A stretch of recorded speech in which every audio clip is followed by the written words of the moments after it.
Saram, good evening. And thank you, brother, for the nice introduction. And I offer my humble pronouns to our Bhagavan Sri Satya Sai Baba.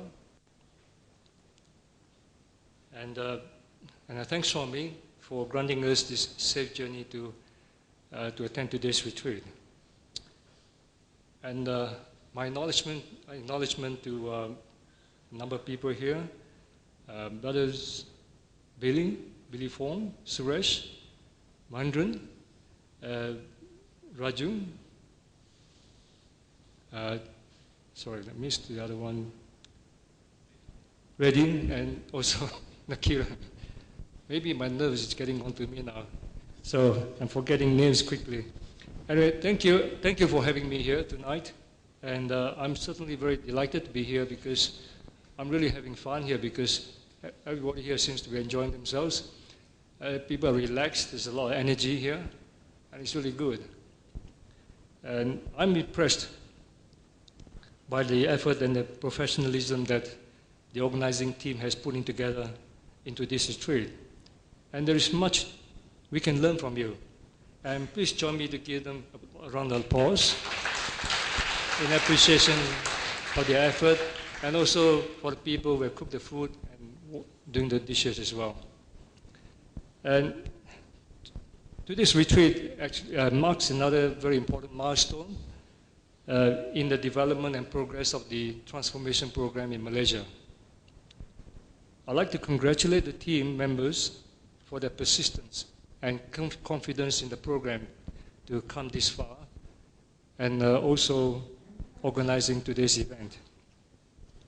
Now tonight my talk is intended to give the following, to give a brief history of how the self-transformation program started in Australia, and also give us a glimpse of our journey in the process, and also the challenges that we faced in Australia. And tonight my talk I'll try to address them under the following headings. First, the journey, then the challenges, and then looking back to what we have done, and lastly, what are the values do we get from living the 9-point code of conduct? And many of us have shared on the stage here today in the case studies. This is from my personal perspective.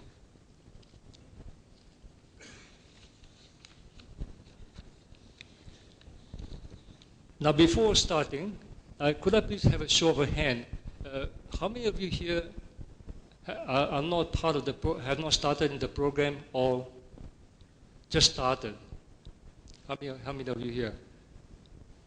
Okay. All right, not many, meaning to say that the majority of you here are already part of the program. So I'm really talking to the converted. Nevertheless, it's always good to reiterate the messages. Do you know, how many of you know this thing about the multi-level marketing? Yeah, you know, in multi-level marketing, they keep on talking about the same thing, same product, but they never get tired about talking about it because each time they talk about it, they become more convinced of the product. And they're really all hyped up. So we really should be doing the same thing. We talk about the same thing again and again and again, and we're all hyped up. Now, and also, how many of you here, are, as part of the program, are facilitators and conveners? Are you here? Okay, quite a number of you. Thanks, it's good, good. And yes.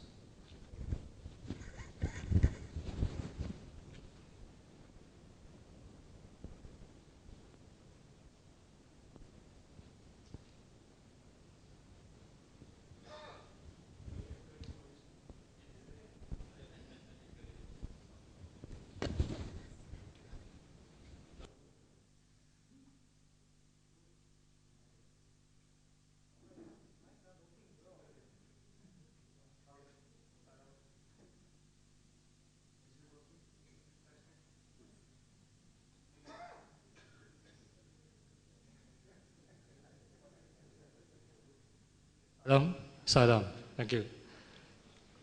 I think I should move this a bit closer, because I keep leaning forward, and I think I would just fall over. You don't want to see that. Now, thank you, and I hope you won't mind me asking this last question here. Did I ask you how many of you are office bearers who are participating in the program? How many of you are office bearers, like devotional wing coordinators? Thank you. That's quite a number of you. That's very good. The reason I ask this question is because in the early days when we first started, we didn't have as many office bearers taking an interest in the program. And that was quite a bit of a challenge for us. The irony is, from my point of view, the office bearers should be the first one to be taking up this program, because I really believe that this program, transformation program, will really help them in performing their duties. Now, and I'm also of the view that a lot of the programs in the organization, or between people in the organization, will resolve very quickly if we become imbibed in the values in the code.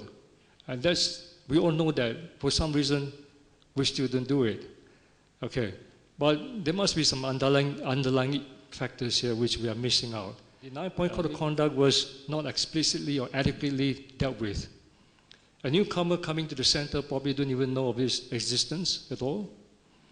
And a member of many years' experience in the organization will probably only have a very cursory understanding or appreciation of the 9-point code of conduct, missing out into the depth of the messages and also the significance.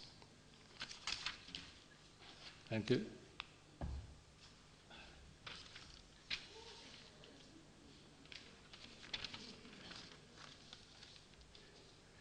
And there was often an ad hoc approach of occasional retreats or study circle to focus on the code. However, we now know that the mastering the code is not a one-off process, but a journey. So now, talking about the journey, the self-transformation program is now in its 9th year. It started in 2005. Now, 2005 was a very special year for many of us in the organization. That year was Swami's 80th year of his advent on earth. And the Australian organization decided on the theme of unity, purity, and divinity for the birthday celebration.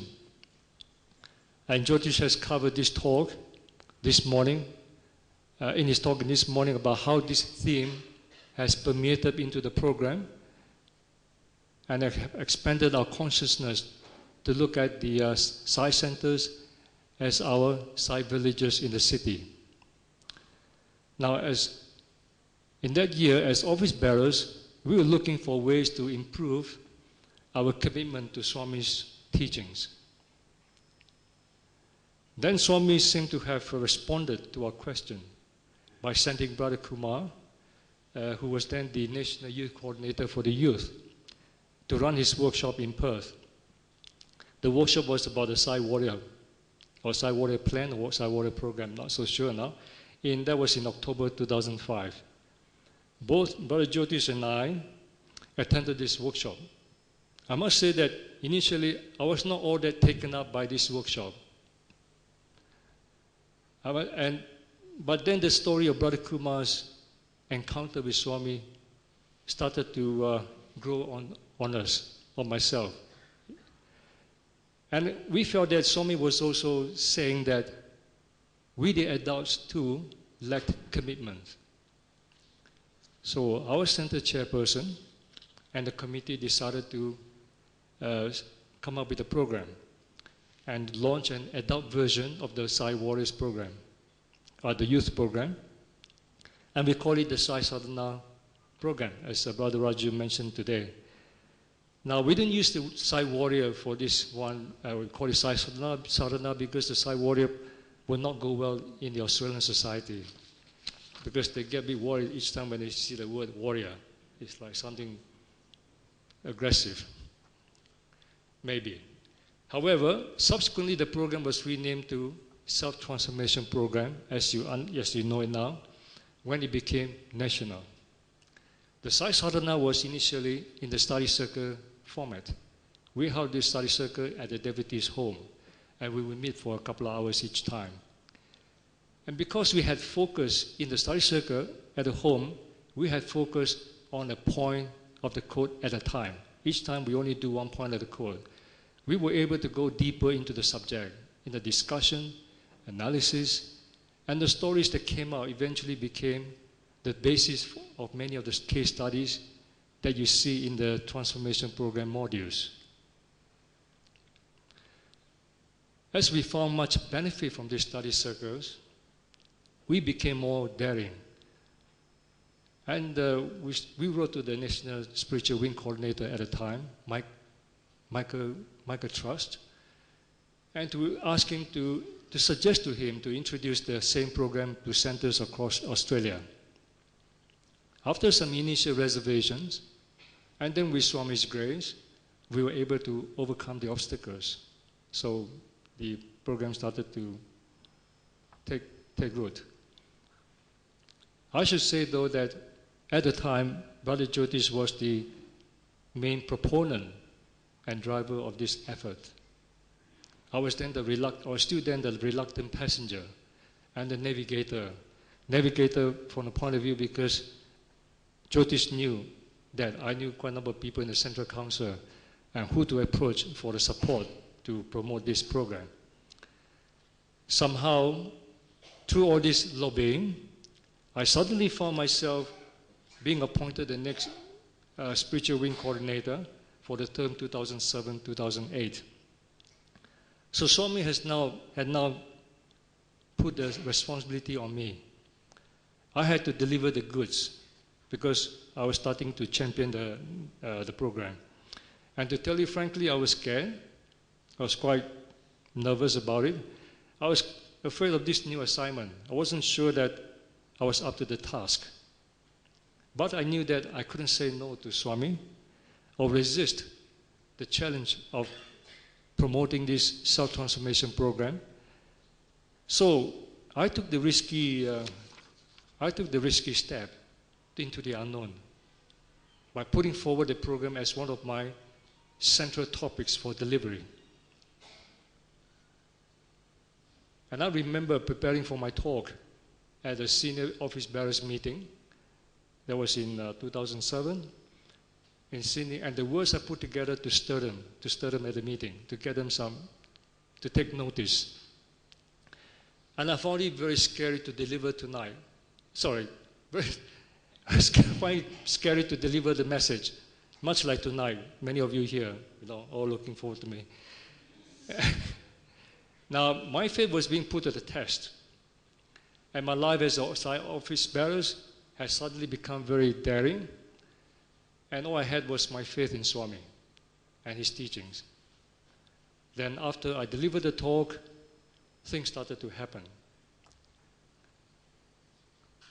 Now eventually, Jyotish and I got to present the self-transformation plan. At the time was still called a plan. Maybe next time we'll ask you what's the difference between the plan and the program. You probably already know the differences. Now, and then we presented the workshop at the 2008 Australian National Conference. We were really excited. We spent many hours working hard, rushing around preparing for the workshop. And all we had thought at that stage was just to deliver the job and then go home. We had no expectation of the outcome. We were just glad to finish and then go back to Perth. But Swami had other plans because after the session, the next morning tea, during the break, some of the Eastern States Devotional Wing regional coordinators got excited and fired up. They were interested and they requested a meeting. So we had an impromptu meeting. Just to show you the picture. Oh, have I understand? Okay. That's the picture of the meeting that we had, the impromptu. And of course, you see Jyotish standing there. He was much younger looking then. And then myself, of course, I was beginning to lose my hair. working with Jyotish, getting me nervous.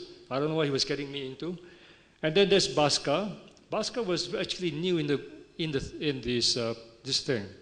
When he attended the workshop and he was all fired up, he ended up taking over the discussion. And we just sat there, and Jyoti stood there, and he took over the whole thing. But that's the spirit of it. That's the energy he had. And we were happy to let him run it, because the thing is, it's no point as we telling how great it is. The best thing that happened is you telling us how great it is. That's the difference. And that's what happened. Pascal took over. And we were glad that he took over, because we gave him a lot of work after that. At the end of this meeting, the workshop, we were committed to do 2 workshops to launch a program in June, the same year, 2008. One in New South Wales, one in Victoria. And in looking back today, we see the impromptu meeting was again Swami's unseen hand at work, because we didn't expect people to really like it, because the attendance was really low. Because Brother Paudao and someone else, they're all running workshops. We were just like, we were the unknown stars. And there were only about, how many? Half a dozen people attended? Small numbers, yeah. Now, during this impromptu meeting, that was when we decided on the fact that we decided that we need to have a modular program. And we made up 6 modules, agree on having 6 modules to each point of the code. That idea was born on that day. To address one of the questions from the sister, why so many? There's no answer to that, basically. The answer is we thought number 6 was a good number, enough times to recycle for people to get onto the onto the code, onto the values. We can talk more about it later on or tomorrow. So we'll learn what have we learned from this experience, that we do not have expectation, but to do our work. We gave our best shot at the national conference to demonstrate what the program could do for us, for everyone, and we left the rest to Swami. So the workshops at the Melbourne and Sydney that took place were successful from our point of view. There was a big turnout, and we had about 100 plus for each of the launch. Now you will not believe that when we had done the launch, we were simultaneously, furiously writing the modules for the daily meditation and prayers. We actually didn't have anything. We were, I don't know what you call them, we were selling. Is that all? What about the time I lost there? No, I'm just joking. I can stop here. Now, let me see where I could skip. Well, let's talk about the challenges. Now, the slow rate of take-up from the program was the challenge for us. That was amongst the regional center chairpersons and devotional wings. But the idea that the Swami required much more commitment from us but kept us going. And we overcame that, and the interest, and we had a good run until 2011. That's when the interest started to wind down. We decided to have another transformation program conference.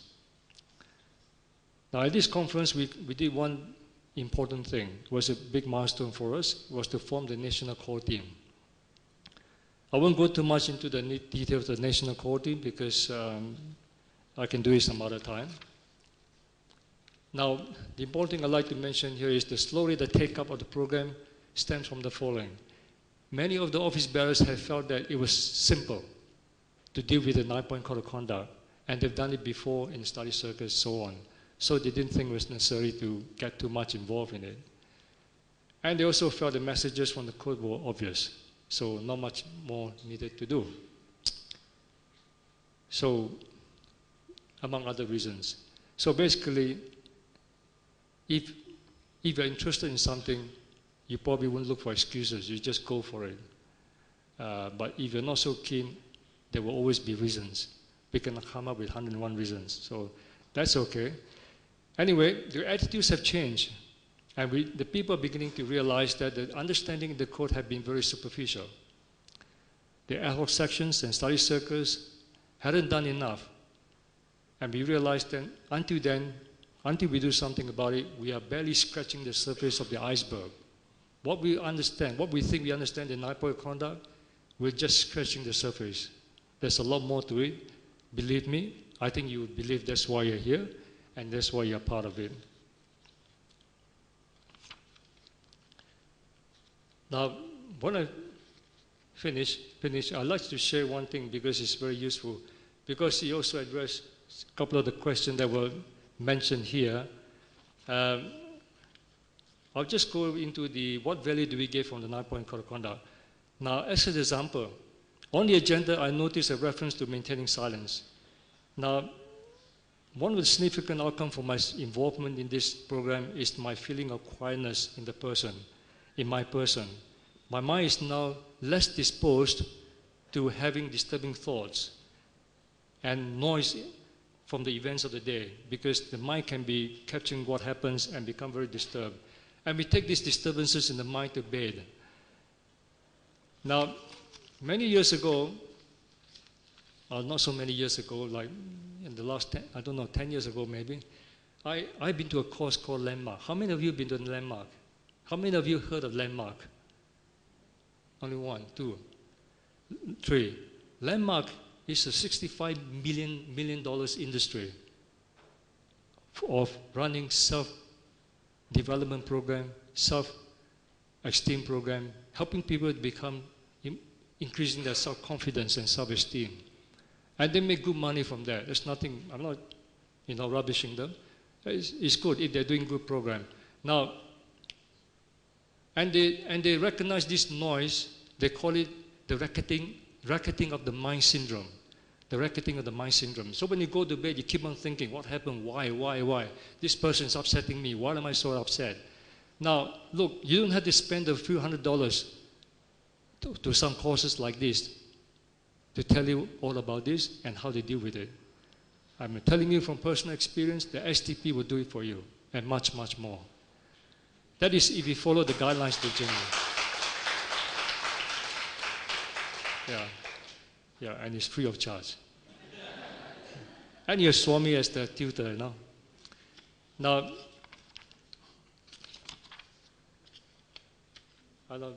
sorry, sister, can I just have 2 minutes? Thank you.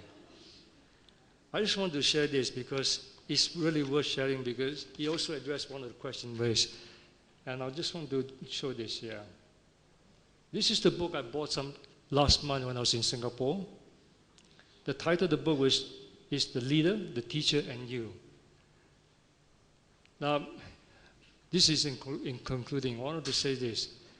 I know some people may have some small doubt that following the code could make us seem soft. We become like a soft target, and we could become like a pushover at place of work or in the social circles.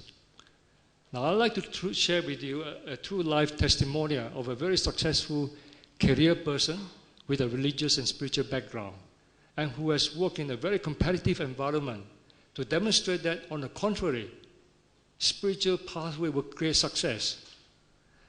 And if we believe in the faith and have faith in our Guru's teachings. Now, a summary list of this person's achievement in the industry, holding posts in the CEO position or top posts in the government, it fills up the full page of the A4 size paper. I wanted to share with you and the book had high acclamation from local and overseas scholars, statesmen, and country leaders. And I'll just choose one of the comments here to share with you. This comment here I quote, some of you cannot see from the back. We live in the wicked world. The conventional wisdom is that in order to succeed, one has to be ruthless and unprincipled. Seung-Wan Lim's extraordinary success is proof that a man with deep religious convictions and high moral principles can be a successful leader. What is Seung-Wan's leadership style? He's a leader with a tough mind and warm heart, loving heart, I would say, and a leader who teaches and develops those who are members of his team. unquote. And the person who wrote that was Professor Tommy Koh. He was then chairperson of the Center of International Law in the University of Singapore. And this Tommy Koh, I remember he was also Singapore's ambassador to the United Nations. So there you are. I'm sorry I've run out of time. And thank you for listening. If there is time, I would like to share a story. But it looks like we wouldn't have that, but maybe another opportunity. Thank you, Saram. Sometimes, when we are participating in something, like a transformation program, for instance, and we don't follow all the rules and guidelines that the facilitators ask us to do. And as a result, we won't get the full outcome of the program. We'll say, it doesn't work. No, it doesn't work with me. I don't see any values there. That's understandable. But the fact of the matter is, have we followed the rules? But anyway, I'll just share this story. Now, there was a good carpenter who felt that he was getting old. I'm sure it's relating to many of us, coming to getting older. And he informed his boss of his plan to leave. The boss was sorry to see him go. He asked the carpenter if he would build just one more house as a favor. Looks like some of you have heard the story before. Okay, don't tell him yet. The carpenter said yes. But after some time, it was easy to see that he was not trying his best. His workmanship was not good, and he was using inferior products, materials. It was sad. The boss came to look at the house when the carpenter has finished it. He then gave the carpenter the key to the front door of the house. "This is your house," he said. "My gift to you for so many years of good work." The carpenter was shocked. He was thinking, what a shame.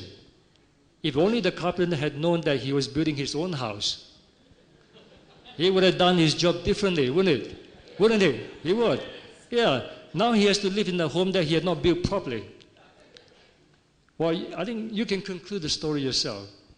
Basically, our life today is the result of our attitudes and choices we made in the past. Our lives tomorrow will be the result of our attitudes and choices we make today. So, it's a democratic country, society, we make the free choice. Thank you. Om Sai Ram.